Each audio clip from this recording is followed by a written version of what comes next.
भामाशाहों की। अरे क्या यार, भामाशाहों की क्या नहीं बोल पा रहे हो? अपनी क्या बोल रहे हो? भामाशाह हो या नहीं हो ना? तो एक जोरदार यार ना बोलो ना, भामाशाहों की। व्यापार मंडल। खाना तैयार हो चुका है। राजेंद्र गुप्ता जी, तैयारी है ना? बढ़िया लगी भाई। व्यापारी क्या है, मकान और खाना। दूर दूर से आए। व्यापारी एकता भी जिंदाबाद है? मैंने भामाशाह क्यों कहा? मैंने भामाशाह इसलिए कहा, भामाशाह से बड़ा कोई देशभक्त नहीं, कोई राष्ट्रभक्त नहीं। व्यापारी होते हुए भी देश और राष्ट्र के लिए उसने अपना सब कुछ न्यौछावर कर दिया। तो ये भामाशाह बैठे हैं सामने। उत्तर प्रदेश उद्योग व्यापार प्रतिनिधि मंडल के इस कार्यक्रम में, जो पूरे बरेली जनपद का है, इसकी अध्यक्षता कर रहे हमारे भाई श्री राजेंद्र गुप्ता जी, हमारे साथी भाई डॉक्टर राघवेंद्र शर्मा जी, विधायक बिथरी चैनपुर, संजीव चांदना जी, जो कह सकते हैं कि राजेंद्र गुप्ता जी और संजीव गुप्ता जी एक दूसरे के पर्याय हैं या नहीं है? तो नाम एक का ले दे तो भी काम चल सकता है। हम सबके बहुत ही आदरणीय व्यापारी एकता और व्यापारियों के संरक्षण के लिए हमेशा बहुत लंबे समय से, और मैं कह सकता हूं कि जब व्यापार मंडल की स्थापना हुई 50 साल, उस 50 साल से पहले दिन से व्यापारियों के संरक्षण के लिए हमेशा तत्पर रहने वाले हमारे परम आदरणीय श्री राजकुमार अग्रवाल जी, श्री दर्शन लाल भाटिया जी, ये आक्रामक व्यापारी कहलाते थे, दर्शन लाल भाटिया जी, श्री राजीव गुप्ता जी, श्री विष्णु अग्रवाल जी बड़े भाई, श्री विपिन गुप्ता जी, और मंच पर विराजमान हमारे सभी सम्मानित और वरिष्ठ जनपद के पदाधिकारी, यहाँ पर आए हुए हाल में मौजूद मेरे सामने बरेली जिले के जनपद के बहुत ही वरिष्ठ, जिन्होंने लंबे समय से व्यापारी एकता और व्यापार के लिए संघर्ष करते रहे, ऐसे समर्पित व्यापारी, मेरे पदाधिकारी, मेरे बड़े भाई, प्रबुद्धजन और युवा साथी, व्यापारी भाई, उद्योगपति, मातृशक्ति, आप सबका इस मंच से बहुत ही हार्दिक स्वागत करता हूं, अभिनंदन करता हूं, वंदन करता हूं, और अपने ही भाइयों का मैं चरणों में सादर नमन करता हूं, क्योंकि आपका सम्मान, अभी जैसे कहा ना, तो आपका सम्मान मेरा सम्मान है। मैं पहले व्यापारी हूं, बाद में विधायक हूं, और विधायक हूं तो व्यापारी विधायक हूं, आपका विधायक हूं, आपके लिए। आप कहें या ना कहें, आपकी हर उस समस्या का इल्म आपसे पहले मुझको होता है, और होना भी चाहिए, क्योंकि मैंने उसको जिया है और जीता हूं। तो आपसे अलग कभी हो नहीं सकता, कभी सोचना भी नहीं इस जीवन में, क्योंकि मैंने बचपन से व्यापार को देखा है और व्यापारी ही बन के व्यापार किया,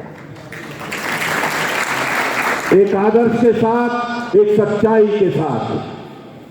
पूरे मंडल में मैंने बहुत बचपन से व्यापार किया। जिले के जो व्यापारी हैं, ये तो इसमें बहुत से युवा हैं, अगर 80 और 90 के व्यापारी होंगे तो वो जानते होंगे कि मैं जब 15 साल का था तो गाड़ी से उनके क्षेत्रों में जाता था। पुराने व्यापारी सब जानते होंगे। तो मुझसे अच्छा आपको और आपसे अच्छा मुझको कोई समझ नहीं सकता। मेरा दिल आपके लिए धड़कता है तो आपका भी दिल मेरे लिए धड़कना चाहिए।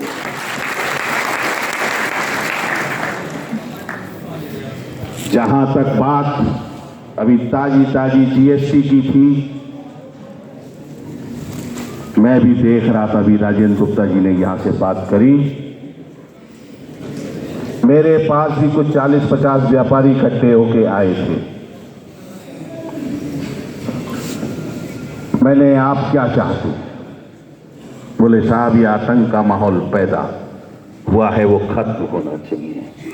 हमें क्या आप आतंकित क्यों हैं? आप परेशान क्यों हैं? ये आपके लिए नहीं है।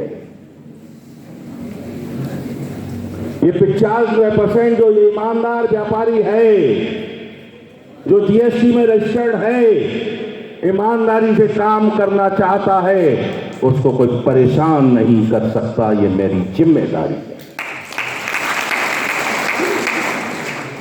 मैंने कहा 5% व्यापारी जो 95% व्यापारियों को परेशान करते हैं, ऐसे व्यापारी जो ईमानदारी से व्यापार कर रहे हैं, वो 5% हमको दिक्कत देते हैं। देते हैं या नहीं देते हैं? बताइए। तो हम सब जब ईमानदार हैं और ईमानदारी से व्यापार कर रहे हैं, तो हमें कोई परेशान कैसे कर सकता है? बोले आप एक बार बात कर लीजिए। मैंने एडिशनल कमिश्नर शुक्ला जी को फोन पे बात की, हैंड फ्री पे बात की। जो व्यापारी इसमें से अगर कुछ होंगे वहां पे तो वो जानते होंगे। मैंने जानबूझ के हैंड फ्री करा। मैंने कहा ये कुछ व्यापारी मेरे पास आए हैं, ये प्रतिनिधित्व के रूप में आए हैं, बड़ी समस्या है, आतंक का जो इसका जो इस समय माहौल बना हुआ है, उत्पीड़न का क्या मामला है? बोले कोई भी मामला नहीं है, ऊपर से कुछ चिन्हित लोगों की हमारे पास जानकारी है, हम सिर्फ उनकियां जाना चाहते हैं। मैंने कहा आप बिल्कुल सही हैं, आप उन चिन्हित व्यापारियों के यहाँ जाइए, व्यापार मंडल के वहां के समाज के प्रमुख लोगों को एक दो को साथ लेके जाइए। वो आपके साथ सकारात्मक रूप से, आपको सहयोगात्मक रूप से आपके साथ जाएंगे, लेकिन ना उत्पीड़न करने देंगे, ना उत्पीड़न होने देंगे। मैंने कहा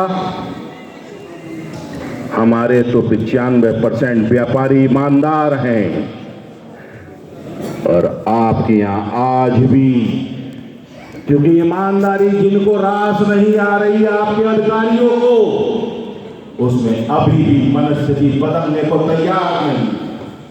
ऐसे जो 50 से 60% आपके अधिकारी अभी बदलने को तैयार नहीं, ईमानदार नहीं, और ईमानदार व्यापारी उनको रास नहीं आ रहे हैं। उन्हें बदलना होगा, उनको समझाने की जरूरत है। आप उनको समझाइए, हमारे व्यापारियों को मत समझाइए। मैंने आपके अंदर कमी है, ये मैं जो बात कह रहा हूं शब्द शाह मैंने इसी प्रकार उनसे बात की। मैंने कहा आप अपने सभी अधिकारियों के साथ बैठक कीजिए, मीटिंग कीजिए, और उनको सुधरने और सुधारने का तरीका समझाएं। उनसे कहिए सुधर जाएं, ईमानदार व्यापारियों को परेशान ना करें, क्योंकि वो 50% जो आपके बेईमान अधिकारी हैं, उनको 5% का मौका मिला है, और वो बाकी 95% को भी परेशान करने का काम कर रहे हैं। भय और आतंक व्यापारियों में नहीं, आपके अधिकारियों ने फैलाया। तो अपने व्यापारियों, अपने विभाग को सुधारने का काम करिए। और आज से मुझे शिकायत नहीं मिलनी चाहिए कि 5% के लिए तो व्यापारी भी सहयोग करेगा, लेकिन इन अधिकारियों को सबक सिखाने का काम भी करेगा। बोले आज से आपको शिकायत नहीं मिलेगी। हमारे अधिकारी जो चिन्हित व्यापारी, जो अभी राजेंद्र गुप्ता जी ने कहा, उन्हीं क्या जाएंगे। और मुझे अगले दिन से पता लगा कि पूरे उत्तर प्रदेश में जीएसटी का जो आतंक और भय का माहौल था वो समाप्त हुआ। बरेली में भी व्यापारियों में एक चैन की सांस ली और ईमानदार व्यापारी बहुत सुख और सुरक्षित माहौल में अपना व्यापार कर रहे हैं। हुआ ना ऐसा या नहीं हुआ? सबने मिलकर प्रयास किया, अलग अलग माध्यमों से सबने वही बात पहुंचाई। मैंने तो आप तक वो बात कही जो मैंने सीधे हैंड फ्री में, और मैंने शुक्ला जी से कहा जो बात आप कह रहे हैं बोलो, हैंड फ्री पे है, व्यापारी सब सुन रहे हैं, इनको सुनाइए। यदि आप ईमानदार हैं, एकजुट हैं, सशक्त हैं, तो आपका उत्पीड़न कोई कर नहीं सकता। कर सकता है क्या? अरे आपसे बड़ा देशभक्त, आपसे बड़ा राष्ट्रभक्त कौन हो सकता है? कोरोना काल में जिस प्रकार